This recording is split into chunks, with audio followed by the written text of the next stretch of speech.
నమస్తే welcome to hyper TV news.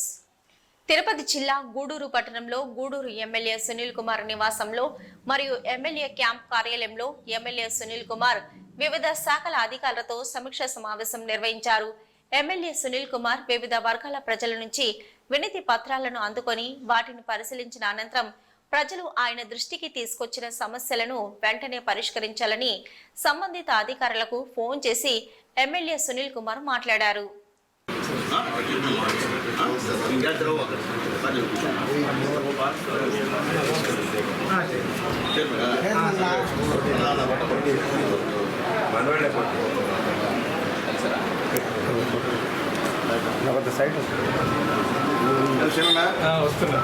Toll plaza rate ఎత్తారు ఏమేస్తారు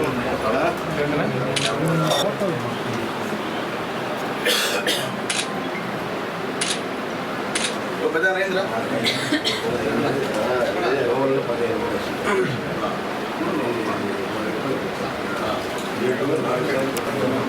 reading చేసి 15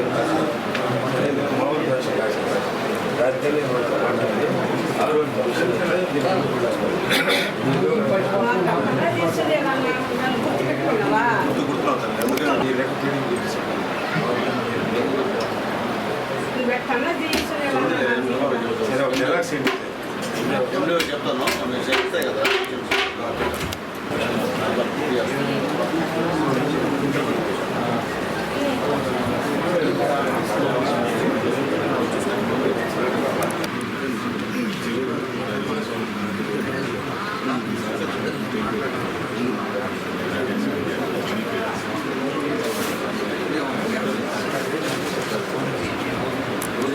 కోసం యుద్ధం చేయాల్సింది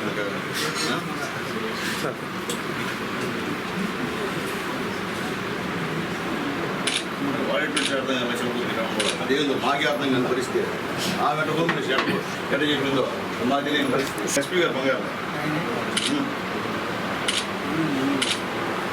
అడిగాను ఏం సార్ జాయిన్ అవుతాను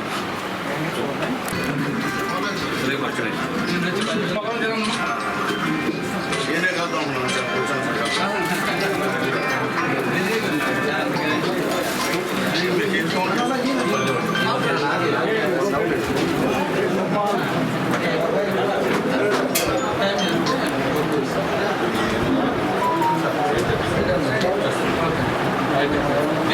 బాగా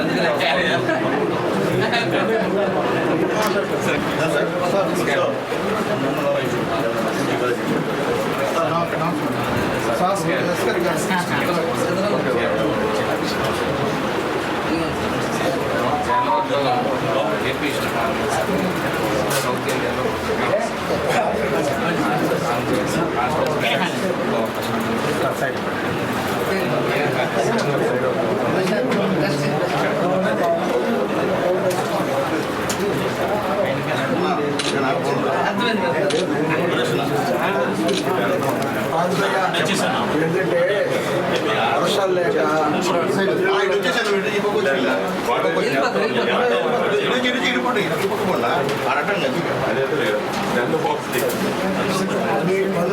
పనుల్లో పనులు లేక పేదోడు పని చేసుకున్నారు. ఏంటి మాకు ఇసుక అందుబాటులో వచ్చి అందరూ బతుకుతారు. అన్నం పెట్టండి మాకు పేదవాళ్ళకి ఫోన్ చేద్దాం.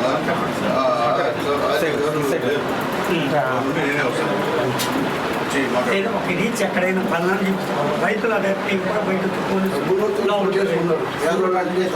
అందరూ పని చేసుకుంటారు.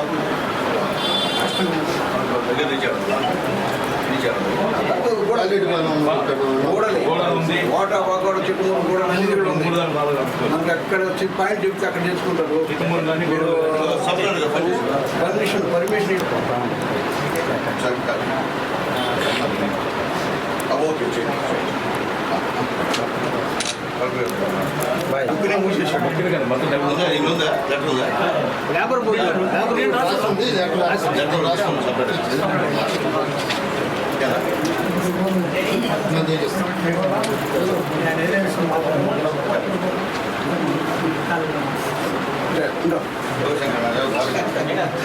లేబర్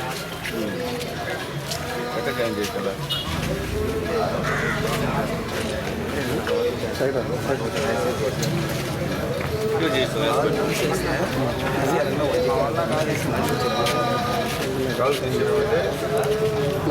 రండి అన్న కంపెనీ తరఫున నేను జోయిల్ బ్యాటరీ పోతా కనవరు వాళ్ళు ఏంటంటే అక్కడ చేపిస్తానని లేక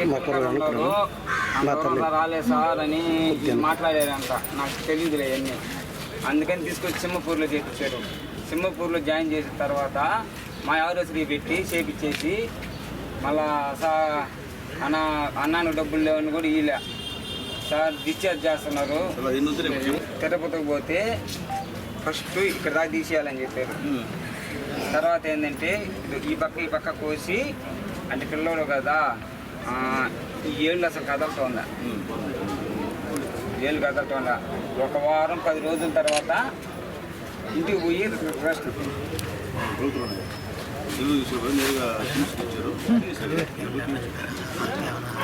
రొయ్యి హాస్పిటల్లో జాయిన్ చేసుకొని పంపించేసారు సార్.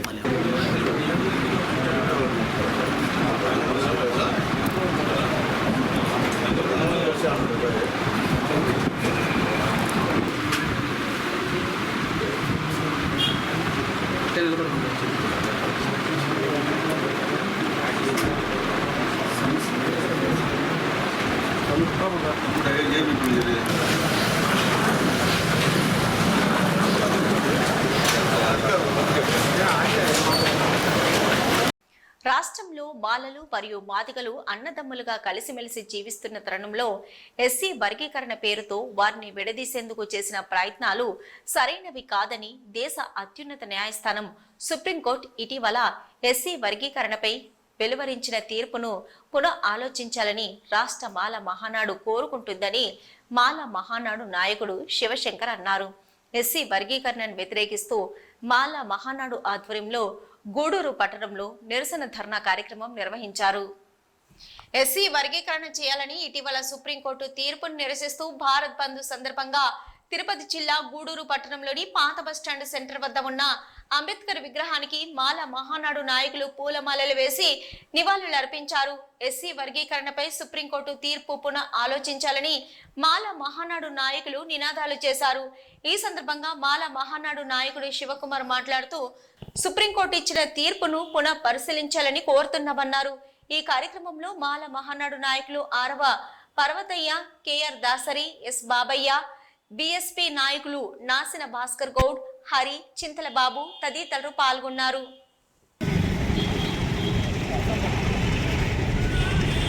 ఉపసంహరించుకోవాలి సుప్రీంకోర్టు తీర్పును వెంటనే. ఉపసంహరించుకోవాలి సుప్రీంకోర్టు తీర్పును వెంటనే. ఉపసంహరించుకోవాలి సుప్రీంకోర్టు తీర్పును వెంటనే.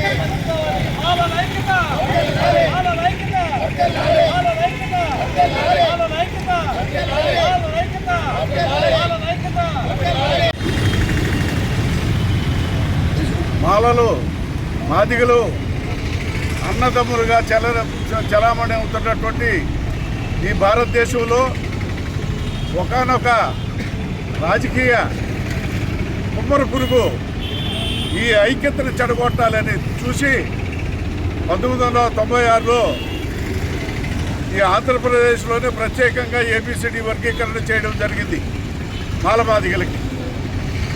ఎందుకు దీనికి కారణం అంటే ఆ రోజు జరిగినటువంటి కారంచేడు, చుండూరు, మదిరికుప్పం, నీరుకొండ మొదలగు దళితుల మీద జరిగినటువంటి దౌర్జన్య కాండాల్ని నిరసిస్తూ మొత్తం మాలమాదిగలని అందరినీ ఐక్యం చేసి కొంతమంది మన మాలమాదిగ సోదరులు కత్తి పద్మారావు గారు, తర్వాత మన ఈవి చెన్నై గారు,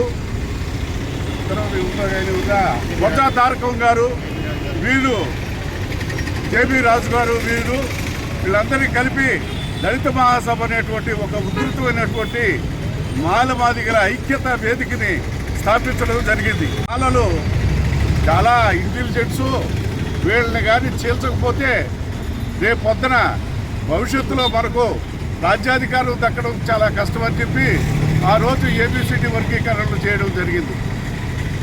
దీనిలో ఏ పార్టీ ఒకటి కాదు, ఇంకొక పార్టీ తక్కువ కాదు. కారంచేడు ఇష్యూ జరిగినప్పుడు తెలుగుదేశం పార్టీ అధికారంలో ఉంది, రామారావు గారు. చుండూరు సంఘటన జరిగినప్పుడు కాంగ్రెస్ అధికారంలో ఉంది. ఇటువంటి పరిస్థితుల్లో అన్ని పార్టీలు కలిసి ఈ దళితుల్ని విడగొట్టాలనేటువంటి ఆలోచనలతో ఈ కార్యక్రమం అనుకుంటే దీనికి తోడుగా మోడీ గారు వచ్చి మాదిగ సోదరుడైనటువంటి మందకృష్ణ గారిని హక్కును చేర్చుకొని ఆయన్ని సంఖలో పెట్టుకొని నేను మీకు ఖచ్చితంగా వర్గీకరణ చేస్తానని గవర్నమెంటు ఆయన వచ్చి సెంట్రల్ గవర్నమెంట్ నాయకుడైనటువంటి మోడీ గారు తెలంగాణ ఎన్నికల్లో ఆయన్ని పక్కన పెట్టుకొని నేను వర్గీకరణ చేస్తానని వాళ్ళకి ప్రామిస్ చేయడం జరిగింది. ఈ నెల 24వ తేదీన శ్రీకృష్ణుని జన్మదిన వేడుకలు మరియు విశ్వ హిందూ పరిషత్ స్థాపన దివాస్ షష్టాబ్ది ఉత్సవాలు గూడూరు పట్టణంలో ఘనంగా నిర్వహిస్తున్నామని, ఈ వేడుకలను విజయవంతం చేయాలని విశ్వ హిందూ పరిషత్ జిల్లా అధ్యక్షుడు మల్లిమాల మురళీరెడ్డి విజ్ఞప్తి చేశారు. తిరుపతి జిల్లా గూడూరు పట్టణంలోని కేశవ నిలయంలో విశ్వ హిందూ పరిషత్ స్థాపన దివాస్ షష్టాబ్ది ఉత్సవాలకు సంబంధించిన కరపత్రాలను విశ్వ హిందూ పరిషత్ నాయకులు విడుదల చేశారు. విశ్వ హిందూ పరిషత్ నాయకులు విశ్వ హిందూ పరిషత్ స్థాపన దివాస్ షష్టాబ్ది ఉత్సవాలకు సంబంధించిన కరపత్రాలను విడుదల చేశారు. ఈ సందర్భంగా విశ్వ హిందూ పరిషత్ జిల్లా అధ్యక్షుడు మురళీరెడ్డి మాట్లాడుతూ విశ్వ హిందూ పరిషత్ ఏర్పాటు చేసి 60 సంవత్సరాలు పూర్తవుతుందని తెలిపారు. శ్రీకృష్ణుని జన్మదిన వేడుకలు గూడూరు పట్టణంలో ఘనంగా విశ్వ హిందూ పరిషత్ ఆధ్వర్యంలో ఈ నెల 24వ తేదీన నిర్వహిస్తున్నామని తెలిపారు. కావున పట్టణ పరిధిలోని పాఠశాలల విద్యార్థులు శ్రీకృష్ణుని జన్మదిన వేడుకల్లో నిర్వహించే కార్యక్రమాల్లో పాల్గొనాలని కోరారు. ఈ కార్యక్రమంలో విశ్వ హిందూ పరిషత్ నాయకులు చిప్పల వెంకటరమణయ్య, ఆర్వి రావు, ప్రజేంద్రరెడ్డి, చెన్నూరు రాజగోపాల్ రెడ్డి, బాకా రామయ్య, రావూరు రవిచంద్ర, సిహెచ్ శ్రీనివాసరావు తదితరులు పాల్గొన్నారు. గత 30 ఏళ్లుగా కృష్ణ దర్శన కార్యక్రమం గూడూరులో జరుగుతుంది. ఈ కార్యక్రమం ఈ సంవత్సరం ఆగస్టు 24వ తేదీన డిఎన్ఆర్ కమ్యూనిటీ హాల్లో ప్రారంభమవుతుంది. ఈ కార్యక్రమం మన గోపూజతో స్టార్ట్ అవుతుంది. గోపూజ తర్వాత కృష్ణ పూజ, వినాయకుడి పూజ జరుగుతుంది. ఆ తర్వాత ఈసారి ముఖ్య ఉద్దేశం ఒక విశిష్టమైన విషయం ఉంది. పరిషత్ పెట్టి 60 ఏళ్ళు అయిన సందర్భంగా షష్టాబ్ది ఉత్సవాలు కూడా దేశవ్యాప్తంగా జరుగుతున్నాయి. ఈ కృష్ణాష్టమి అనేది విశ్వ హిందూ పరిషత్ పుట్టినరోజు కాబట్టి ఆ రోజు మన ప్రాంత సహకార్యదర్శి వారు ఆ రోజు మాట్లాడడం జరుగుతుంది. విశ్వ హిందూ పరిషత్ గురించి వారు సవివరంగా తెలియజేయడం జరుగుతుంది. మన పట్టణ ప్రజలందరూ కూడా వచ్చి విశ్వ హిందూ పరిషత్ యొక్క ఆవశ్యకత ఏంటి, విశ్వ హిందూ పరిషత్ ఎప్పుడు జన్మించింది, ఇప్పటికీ 60 ఏళ్ళు ఎలా సాగింది, ఈ మధ్యలో జరిగిన ఉద్యమాలు ఇవన్నీ కూడా వారు వివరిస్తారు. కాబట్టి ఖచ్చితంగా మన పట్టణం ప్రక్కనుండే పల్లెలు అందరూ కూడా వచ్చి ఈసారి కృష్ణాష్టమిని దిగ్విజయం చేయాలని కోరుకుంటున్నాను. గోపూజతో స్టార్ట్ అయిన కార్యక్రమం తర్వాత మన కృష్ణ వేషధారణ పోటీలు ఉంటాయి. 4:30కు శోభాయాత్ర జరుగుతుంది. శోభాయాత్ర తర్వాత 7 గంటలకు నృత్య పోటీలు ప్రారంభమవుతాయి. నృత్య పోటీలతో ఇది చివరి అంకంగా ఉంటుంది ఎప్పుడు కూడా. ఆ నృత్య పోటీలు అయిన తర్వాత కార్యక్రమం పూర్తవుతుంది. మధ్యలో 5:30 నుంచి ప్రసాదాల వితరణ జరుగుతూ ఉంటుంది. ప్రతి ఒక్క భక్తుడు కూడా వచ్చిన ప్రతి హిందువు కూడా వచ్చిన ప్రతి ఒక్కరూ కూడా ఆ యొక్క ప్రసాదాలను స్వీకరించి ఆనందంగా తిరిగి ఇంటికి వెళ్ళాలని కోరుకుంటున్నాను. ఎక్కడ కూడా ఎలాంటి ఇబ్బందులు జరగకుండా ఈ కార్యక్రమం సజావుగా జరగాలని కూడా ఆ భగవంతుని కోరుకుంటున్నాము. అలాగే అనుబంధంగా మనకు ఇన్ని ఏళ్ళుగా 30 ఏళ్ళుగా మనకు సహకరిస్తున్న ప్రతి స్కూల్ యొక్క యాజమాన్యానికి నా హృదయపూర్వకమైన వందనాలు అర్పిస్తున్నాను. వారు ఈ సంవత్సరం షష్ఠాబ్ది సందర్భంగా కూడా వారి యొక్క శుభాకాంక్షలు తెలియజేస్తూ ప్రతి ఒక్కరూ కూడా బ్యానర్లు తయారు చేసి ఊరంతా కూడా అందంగా అలంకరిస్తున్నందుకు వారికి హృదయపూర్వకమైన అభినందనలు తెలియజేస్తున్నాను. తిరుపతి జిల్లా గూడూరు పట్టణంలోని ప్రగతి సేవా సంస్థ కార్యాలయంలో హైదరాబాద్కు చెందిన LS project managing director Vasu వారి తల్లిదండ్రుల ప్రకారం ఒక నిరుపేద గిరిజన కుటుంబానికి జీవనోపాధి కోసం కుట్టు మిషన్ అందజేశారు. ఈ కార్యక్రమంలో ప్రగతి సేవా సంస్థ నిర్వాహకుడు చంద్రశేఖర్, సభ్యులు రామ్మోహన్ రావు, శ్రీనివాసులు, ప్రభాకర్, రామకృష్ణ, శివకుమార్ తదితరులు పాల్గొన్నారు.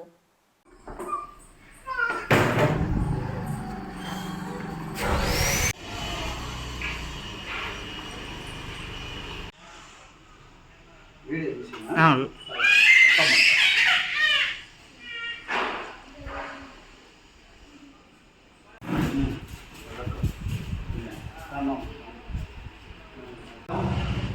సేవా సంస్థ ఆధ్వర్యంలో ఈరోజు మన బాలాజీ నగర్లోని ప్రగతి ఆఫీస్ నందు ఒక నిరుపేద కుటుంబానికి సంబంధించిన ఒక అమ్మాయికి కుట్టు మిషన్ని బహుకరించడం జరుగుతుంది. ఈ కుట్టు మిషను మా మిత్రుడు హైదరాబాద్లో ఉంటున్న వాసు ఈ ఒక మంచి బిల్డర్ అయిన ఎస్ఎల్వి కంపెనీని ఒకటి స్థాపించి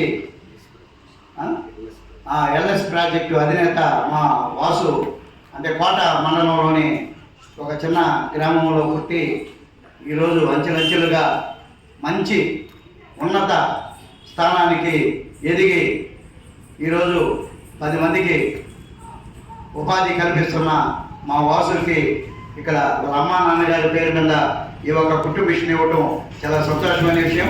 మా వాసు ప్రత్యేక అభినందనలు తెలియజేయాలని మనస్ఫూర్తిగా కోరుకుంటూ, అదేవిధంగా మా వాసు ఇంకా దినదిన అభివృద్ధి చెంది మంచి స్థాయికి రావాలని మనస్ఫూర్తిగా కోరుకుంటున్నాం.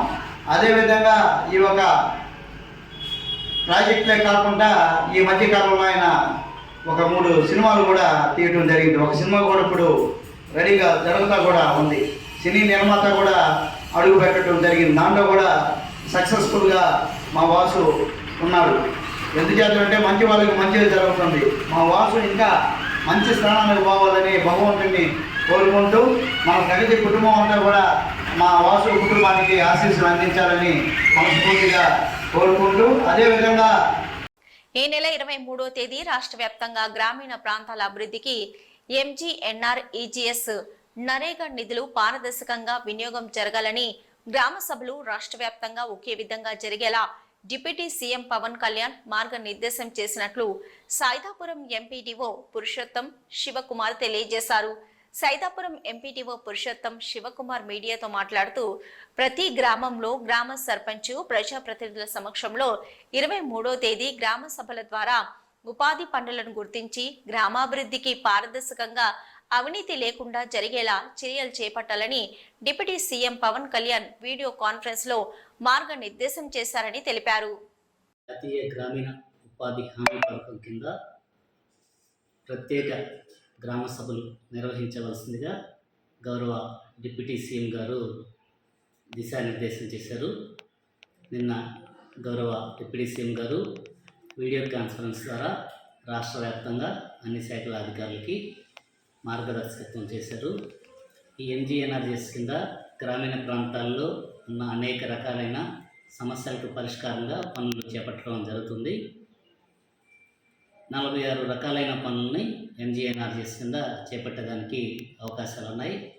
ఈ పనులన్నింటినీ కూడా ఏంటంటే గుర్తించేదానికి 23వ తారీఖు అన్ని గ్రామ పంచాయతీల్లో మనకి గ్రామ సభ నిర్వహించడం జరుగుతుంది. గ్రామ సభకి గౌరవ సర్పంచ్ గారు, అదేవిధంగా వివిధ రకాల ప్రజాప్రతినిధులు, విభిన్న శాఖల అధికారులు అందరూ కూడా హాజరవుతారు.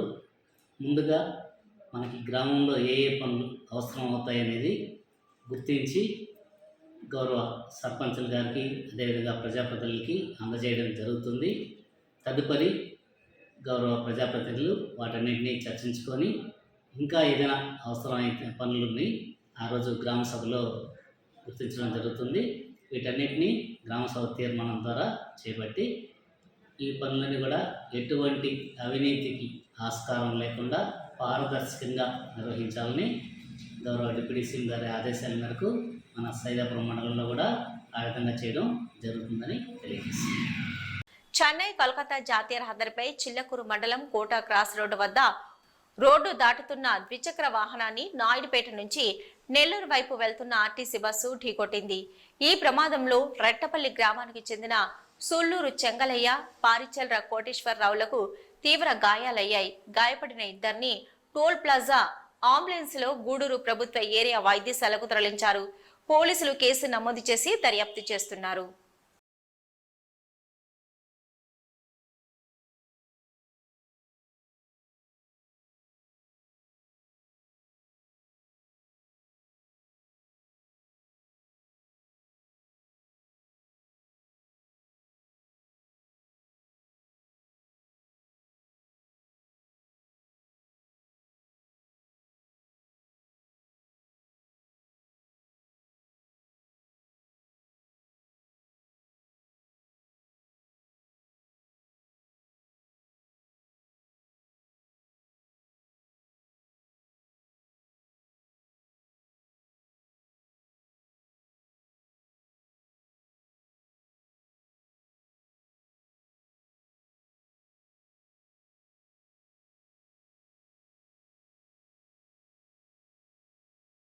ఇవి ఇప్పటివరకున్న హైపర్ టీవీ న్యూస్. నమస్తే.